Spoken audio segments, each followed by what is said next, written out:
dasar media dan sumber media. Bagian pengertian, di mana media berasal dari bahasa Latin yaitu medium, yang artinya perantara atau pengantar. Dapat diartikan sebagai segala sesuatu yang dapat menyalurkan pesan, dapat merangsang pikiran, perasaan, dan kemauan siswa, sehingga mendorong terjadinya proses belajar pada siswa tersebut. Selanjutnya ada sumber belajar. Sumber belajar ini adalah segala sesuatu yang tersedia di sekitar lingkungan belajar yang fungsinya untuk membantu optimalisasi hasil belajar. Yang mendukung terjadinya proses belajar ini ada sistem pelayanan, bahan pembelajaran, dan lingkungan. Sumber belajar digunakan secara terpisah maupun terkombinasi, yang mempermudah anak didik untuk mencapai tujuan belajarnya. Sumber belajar tidak hanya terbatas pada alat dan bahan, tetapi mencakup tenaga, biaya, dan fasilitas juga.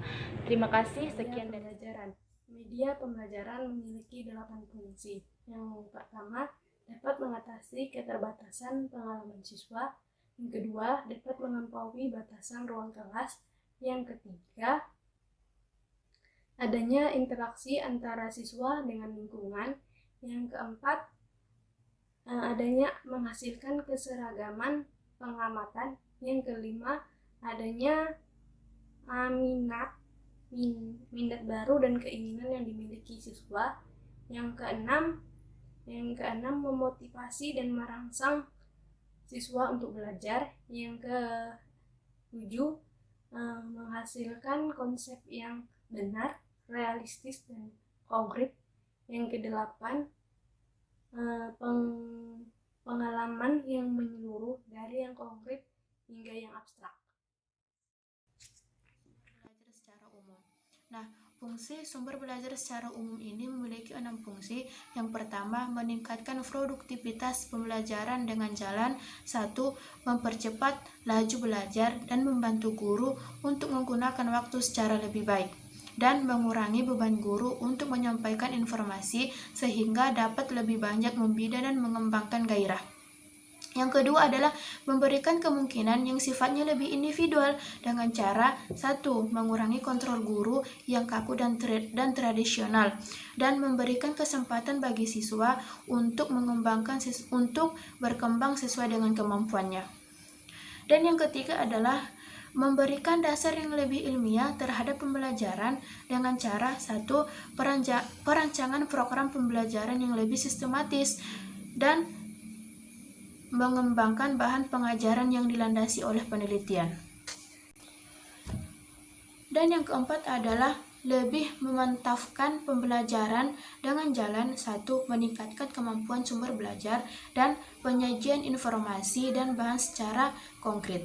Dan yang kelima adalah memungkinkan belajar secara seketika, yaitu 1. Mengurangi kesenjangan antara pembelajaran yang bersifat verbal dan abstrak dengan realitas yang sifatnya konkret, dan memberikan pengetahuan yang sifatnya langsung. Dan yang terakhir adalah memungkinkan penyajian pembelajaran yang lebih luas dengan menyajikan informasi yang mampu menembus batas geografis.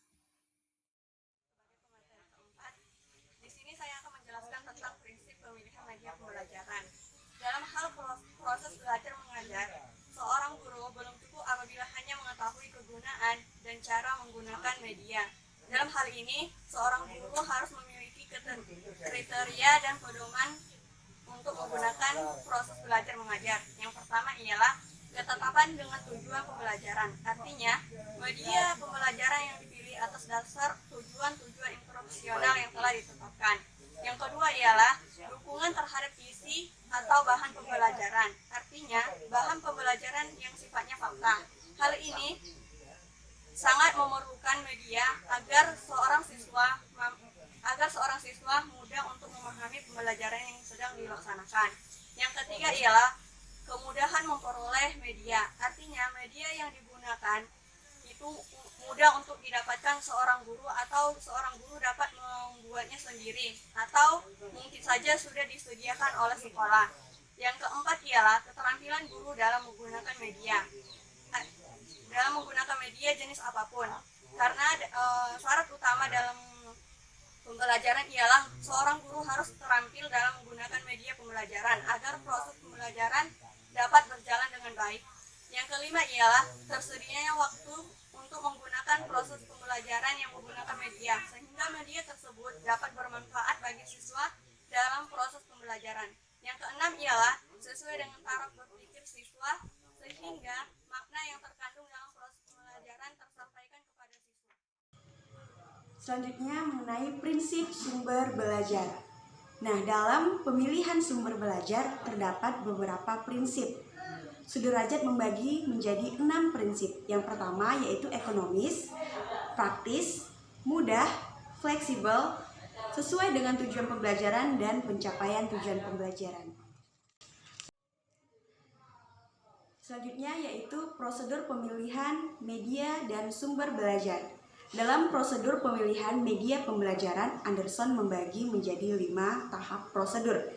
Yang pertama yaitu menentukan apakah pesan pembelajaran yang akan kita sampaikan melalui media tersebut mengandung pesan pembelajaran atau hanya sekedar informasi umum atau hiburan. Yang kedua, menentukan apakah media itu dirancang untuk keperluan tujuan pembelajaran atau hanya sekedar alat bantu mengajar. Yang ketiga, menentukan apakah tujuan pembelajaran bersifat kognitif, efektif, atau psikomotor. Yang keempat, menentukan jenis media yang sesuai dengan tujuan pembelajaran yang hendak kita capai, seperti mempertimbangkan kebijakan, fasilitas yang tersedia, kemampuan memproduksi, dan biaya. Nah, selanjutnya yang kelima yaitu mereview kembali jenis media yang tadi telah kita pilih. Apakah media tersebut sudah tepat atau masih memiliki kelemahan, atau masih ada alternatif lain atau jenis media yang lebih tepat untuk prosedur pemilihan sumber pembelajaran yang tepat. Nah, dalam proses pemilihan sumber belajar yang efektif dan efisien, isi dan tujuan pembelajaran haruslah sesuai dengan karakteristik sumber belajar. Nah, menurut AECT ada 10 langkah-langkah yang dapat kita lalui. Yang pertama ialah merumuskan tujuan yang akan dicapai dengan penggunaan sumber belajar. Nah, yang kedua ialah menentukan isi pesan yang akan digunakan untuk mencapai tujuan. Nah, yang ketiga ialah mencari bahan pembelajaran yang memuat isi pesan. Nah, yang keempat ialah menggunakan sumber belajar manusia seperti guru atau pakar di bidang ilmu lainnya.